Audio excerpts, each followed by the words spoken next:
discovered, or actually attempted in 2010, doing acrylic.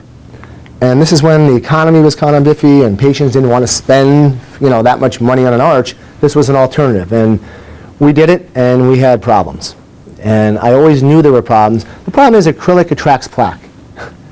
Acrylic and metal don't get along too well. They disassociate. So here's the concept. It's basically a metal reinforced denture that's screwed into implants. So here's a patient that came in, and he had rampant decay, young gentleman, and we decided that 25 root canals and 30 crowns was not the best option for him.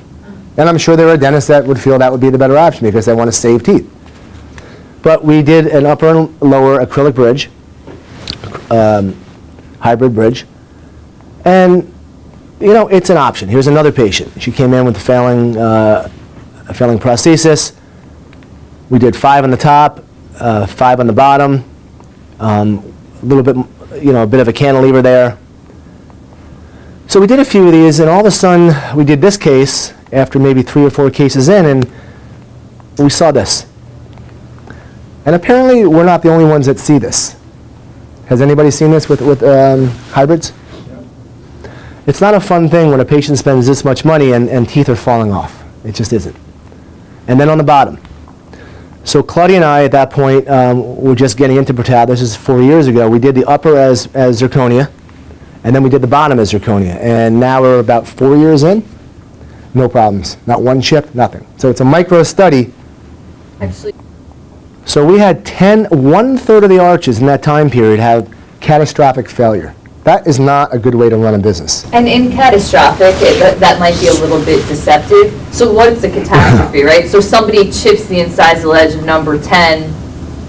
That's a catastrophe or it's not. It really depends on who it was. So for the patients where it was like a big deal, we're including that because they were upset and we ended up converting them to Protal. That happens a couple of times and somebody's getting upset about it. I just don't want. It's a psychological catastrophic failure, because when you have a patient because it's going to happen again and again, right. You have to make a choice.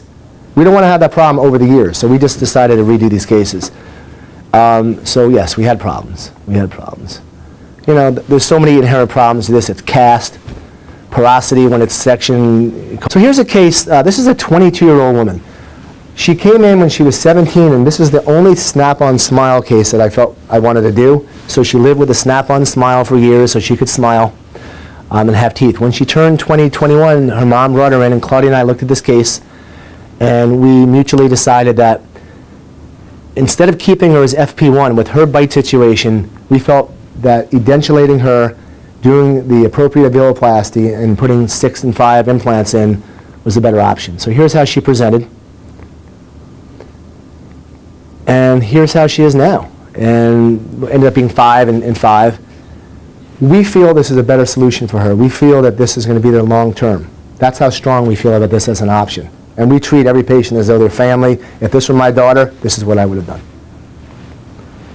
Here she is with my lab, celebrating. These are very emotional cases.